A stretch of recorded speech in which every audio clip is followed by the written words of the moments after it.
Good morning students. मैं राकेश कुमार झा एक बार फिर से आप सभी का अपने इस वीडियो लेक्चर में स्वागत करता हूं। आज मैं फिर से लेके आया हूं आप सब के लिए कक्षा 12 के समष्टि अर्थशास्त्र के अध्याय 2 का भाग 7। इसके अंतर्गत आज हम अध्ययन करेंगे आय विधि यानी कि राष्ट्रीय आय को मापने की आय विधि की। और इसके साथ ही साथ हम आज के इस वीडियो लेक्चर में एक और पॉइंट को डिस्कस करेंगे, वो है साधन लागत आधारित कीमतें तथा बाजार कीमतें।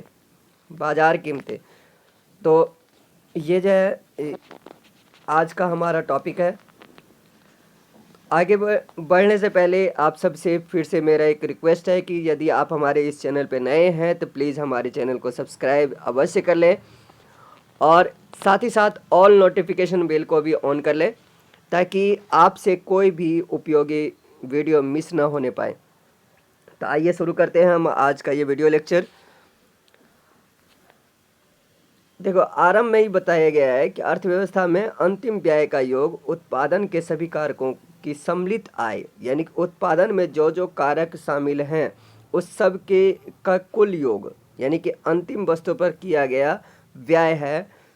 अंतिम वस्तु पर किया गया व्यय जिसमें कि मध्यवर्ती वस्तु शामिल नहीं किया गया। मध्यवर्ती वस्तु आपको अच्छी तरीके से आप याद हो गया होगा कि जिसका फिर से पुनः उपयोग किया जाता है वो मध्यवर्ती वस्तु है, जैसे कि जो कच्चे माल के रूप में भी प्रयोग हो सकता है या किसी दुकान के पास से किसी दुकानदार के पास वो वस्तु हो सकती है। तो यहाँ पे हम समझ रहे थे कि अर्थव्यवस्था में अंतिम व्यय का उपयोग योग उत्पादन के सभी कारकों की सम्मिलित आय के बराबर होता है। यहाँ इस सरल विचार का अनुपालन यानी कि अनुपालन होता है कि सभी फर्मों के द्वारा सम्मिलित रूप से अर्जित राजस्व यानी कि जो अर्न किया हुआ रेवेन्यू है यानी कि जो उसके पास धन इकट्ठा हुआ है, कुल पूंजी मतलब पैसा इकट्ठा हुआ है का वितरण उत्पादन के कारकों के बीच किया जाता है। उत्पादन के कारक के बीच किस रूप में किया जाता है? तो वेतन, मजदूरी, लाभ, ब्याज कमाना और लगान के रूप में। ध्यान दीजिए कि वेतन, मजदूरी, लाभ, ब्याज कमाना और लगान के रूप में।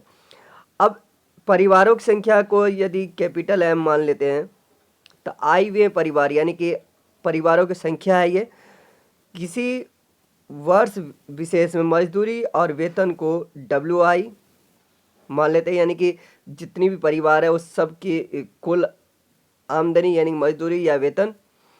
और इसी प्रकार PI हम मानेंगे सकल लाभ और INI यानी कि ये ब्याज के जो पेइंग इंटरेस्ट है और RI मतलब लगान आय यानी कि रेंट।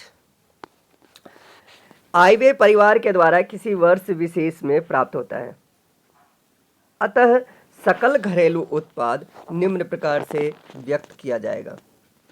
अब देखिए सकल घरेलू उत्पाद क्या हो जाएगा? आइडेंटिटी उसकी क्या होगी? ये सिग्मा M I बराबर 1 तो WI यानी कि कहने का मतलब कुल वेतन प्लस कुल प्रॉफिट प्लस कुल इंटरेस्ट और प्लस कुल रेंट।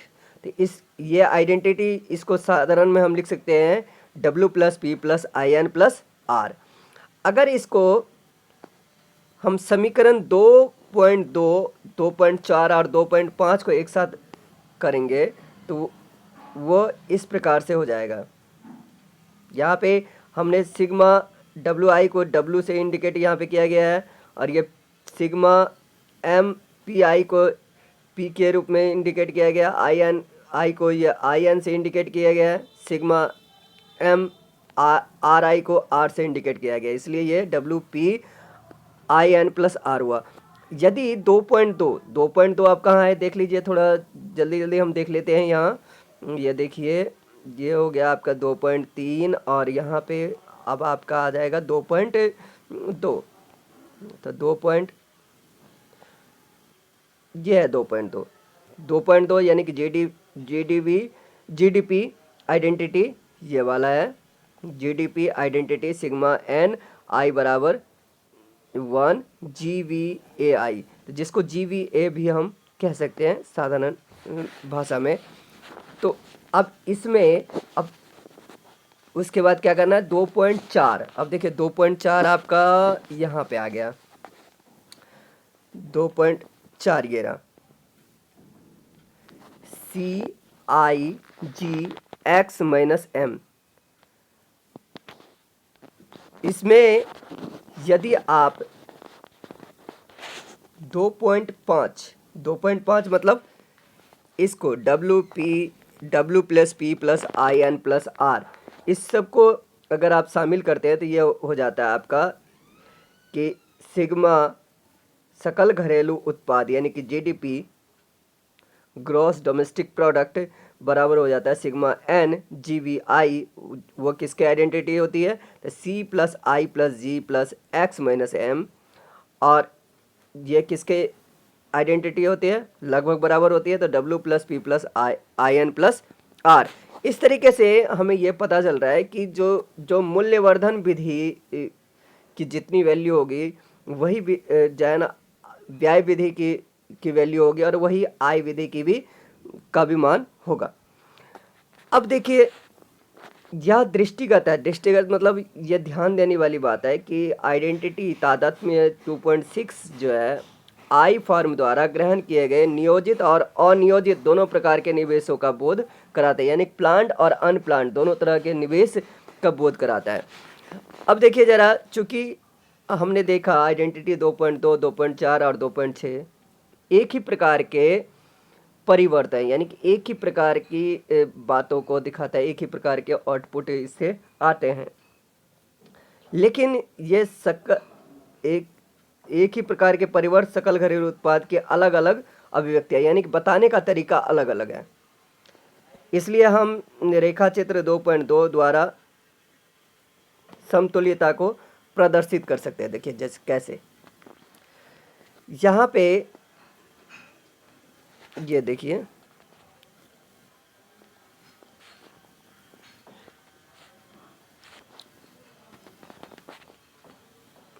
ये देखिए ये आपका है सिग्मा N I=1 GVAI, यानी कि ये हो गया आपका उत्पादन विधि, और ये है आपका आई विधि PIN+R+W, और ये व्यय विधि है X-M GI और C। अब यहाँ पे आप लोग को यहाँ पे कंफ्यूज हो रहा होगा कि आखिर X-M क्या है, G क्या है, I क्या है, C क्या है। तो ये सारी बातें मैंने आपको पिछली वीडियो में बता रखा है, और आप उन वीडियो को देख लें, और मैं उसके जो है ना प्लेलिस्ट का लिंक इसके डिस्क्रिप्शन में डाल दूंगा, तो आप वहाँ से डायरेक्ट उस पे जाके उस पूरी वीडियो को देख सकते हैं।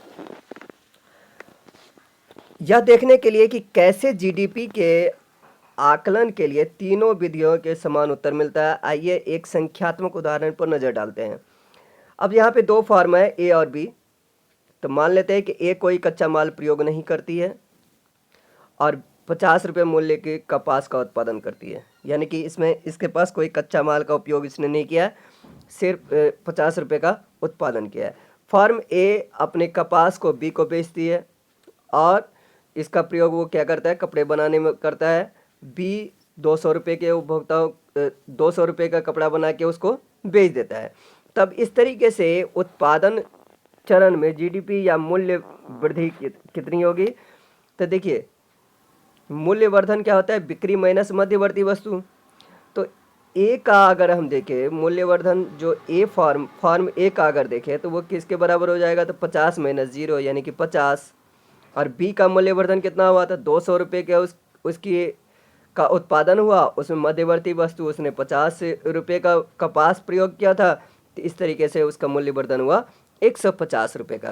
तो इस तरीके से जीडीपी क्या हो गई, तो ए का मूल्यवर्धन प्लस बी का मूल्यवर्धन, तो ए का मूल्यवर्धन है 50 अब प्लस बी का है 150, इस तरीके से हो गया ये 200 रुपये। इसको आप इस तरीके से भी समझ सकते हो कि फॉर्म ए ने कपास उपजाया 50 रुपये का और उसकी मध्यवर्ती खपत कुछ भी नहीं है, तो उसका मूल्यवर्धन हो गया 50 रुपये। और फर्म बी की बिक्री हुई 200 रुपये की, उसका मध्यवर्ती खपत है 50, तो 200 माइनस 50 यानी कि 150 रुपये का उसका मूल्यवर्धन हुआ, यानी कुल जीडीपी हो गई 150 प्लस 150। उसके बाद इसी को अगर व्यय विधि के हिसाब से करें, जीडीपी या कुल व्यय विधि, निस्तारण मतलब निपटारा करने के तो जीडीपी बराबर क्या होगी, अंतिम प्रयोग के लिए वस्तुओं और सेवाओं पर किए गए उपभोग का जोड़। तो अंतिम प्रयोग के लिए तो 50 रुपये का कपास है और 50 रुपये ही हुआ अंतिम उपभोग, और दूसरे वहाँ पे उसका अंतिम वो कितना हुआ, 150 रुपये ही उसको यूज करने के लिए बचा ना, क्योंकि 50 तो उसमें से माइनस कर दिया, तो 50 प्लस 150 ये हो गया यहाँ पे भी जीडीपी 200। वितरण के चरण में यानी कि जो उसका डिस्ट्रीब्यूशन होता है जीडीपी या आय विधि, यानी कि देखिए इसमें क्या है, एक है मूल्यवर्धन, दूसरा है निस्तारण और तीसरा है वितरण। तो इसी को हम दूसरे भी नामों से जानते हैं, उत्पाद विधि, व्यय विधि और आय विधि। तो इसमें देखिए वितरण के चरण में जीडीपी या आय विधि क्या हो सकते हैं कि अब देखिए यहाँ पे ए और बी फॉर्म है आपका, ए और बी के सकल घरेलू उत्पाद का वितरण करेगा। अब हम यहाँ पे ये देख लेते हैं कि ये मान लेते हैं 50 रुपये जो फॉर्म ए का था, तो उसने क्या किया कि 20 रुपये का उसमें मजदूरी में उसका लग गया और 30 रुपये उसको लाभ हुआ। इसी तरीके से बी फॉर्म जो है उसको 60 रुपये मजदूरी में चले गए और 90 रुपये का उसको लाभ हुआ, क्योंकि 50 रुपये मध्यवर्ती वस्तु घटा के बात की जा रही है। यहाँ पे इस बात का ध्यान रखिए कि 50 रुपये जो इसके मध्यवर्ती लागत है किसका, तो फॉर्म बी का, तो उसको माइनस करके की जा रही है। 200 रुपये का कुल उत्पादन हुआ था जिसमें 50 रुपये मध्यवर्ती है, तो उसको माइनस करने के बाद जो अब बचा 150 रुपये, उसमें से 60 रुपये उसका क्या है, उसका मजदूरी में लगा और 90 रुपये उसका लाभ होगा। अब जैसे फॉर्म ए की बात करें तो 20 रुपये उसकी मजदूरी में गई, 30 रुपये उसको लाभ हुआ, और फॉर्म बी में 60 रुपये मजदूरी में गई और 90 रुपये का लाभ हुआ। तो इस प्रकार से दोनों को मिला के मजदूरी में गई 20 और 60 80 रुपये और लाभ हुआ 30 प्लस 90 यानी कि 120 रुपये। इस तरीके से कुल जीडीपी हो गया आपका 200 रुपये के बराबर है। अब देखिए यहाँ पे 4 दिया हुआ है, तो इसको हम समझते हैं जरा।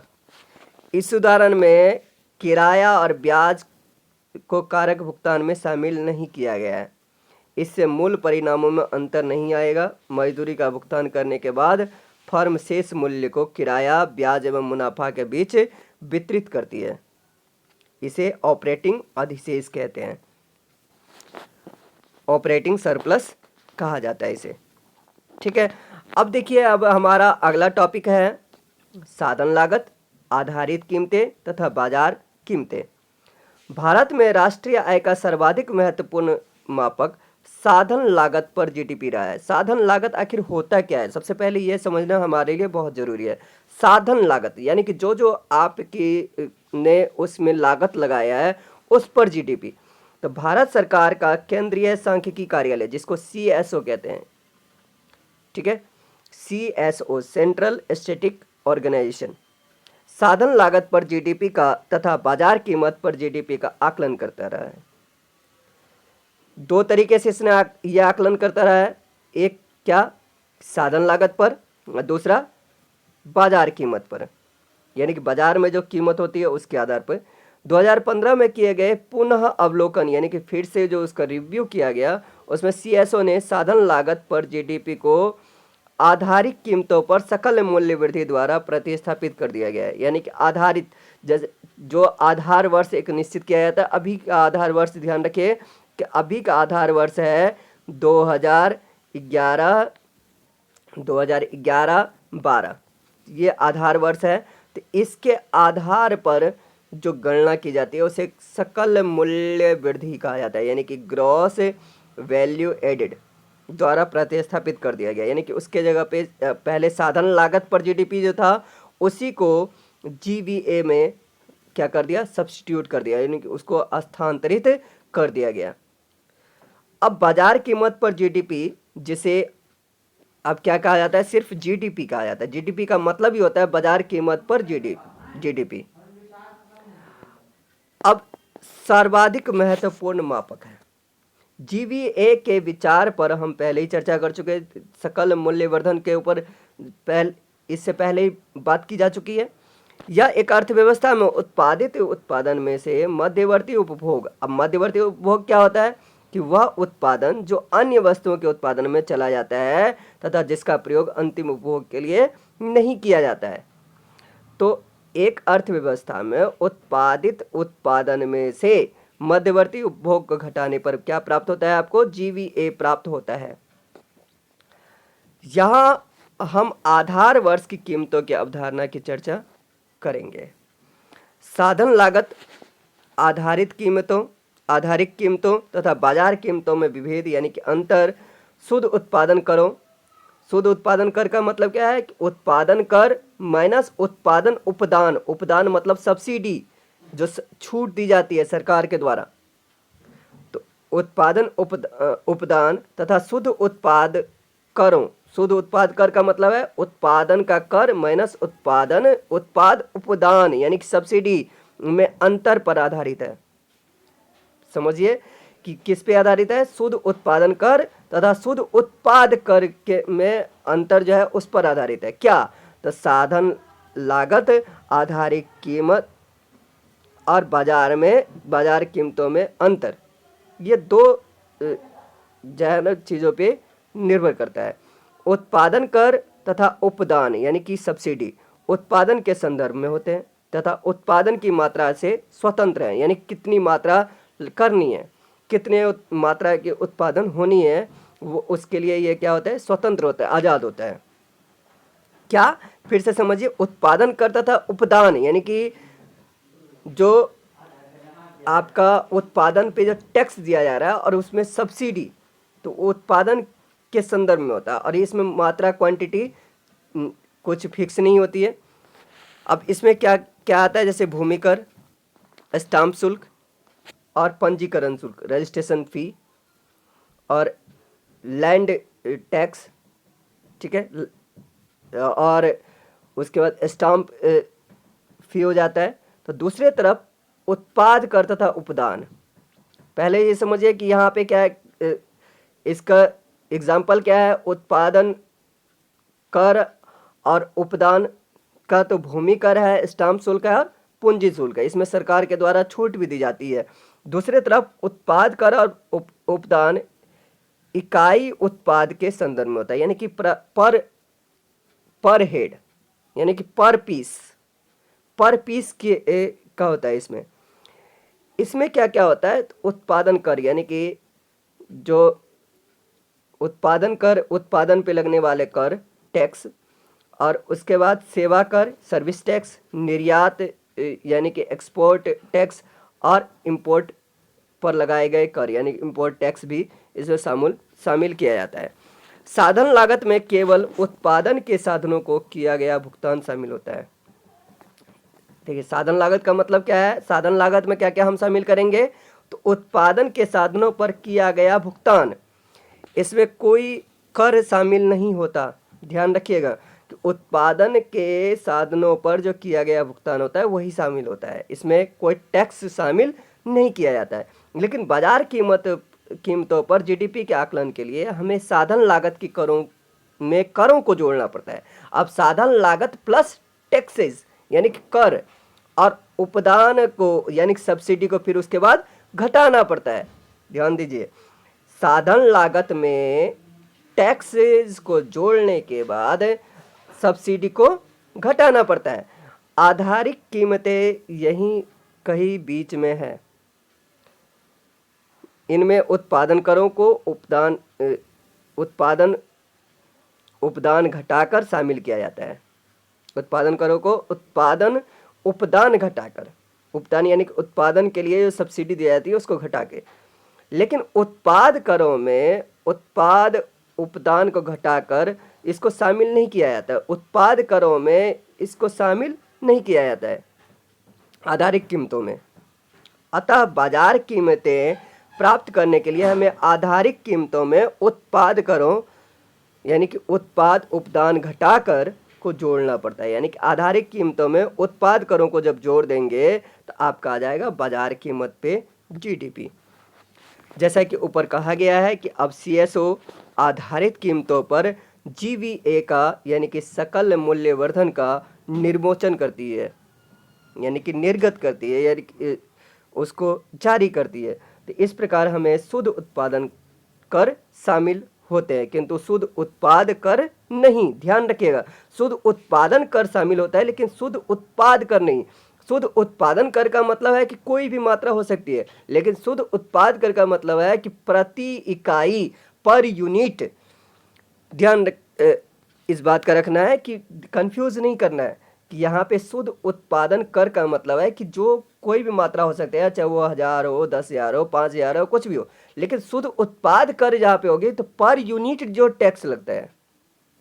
बाजार कीमतों पर जीडीपी पर पहुंचने के लिए हमें आधारित कीमतों पर जीवीए यानी कि सकल मूल्यवर्धन में शुद्ध उत्पाद कर जोड़ने पड़ते हैं। इस तरीके से क्या हो जाएगा, साधन लागत पर जीवीए बराबर हो जाएगा आधारित कीमतों पर जीवीए प्लस शुद्ध उत्पाद कर। शुद्ध उत्पादन कर का मतलब है उत्पादन कर माइनस उत्पादन उपादान, उपदान, उपदान मतलब सब्सिडी। आधारित कीमतों पर जीवीए बराबर होता है बाजार कीमतों पर जीवीए प्लस शुद्ध उत्पाद कर। ठीक है, तो अभी के लिए फिलहाल इतना ही। अगले भाग में हम जानेंगे कुछ समष्टि अर्थशास्त्रीय तादात्म्य। तो अभी के लिए शुक्रिया, पूरी वीडियो देखने के लिए आपका बहुत बहुत धन्यवाद।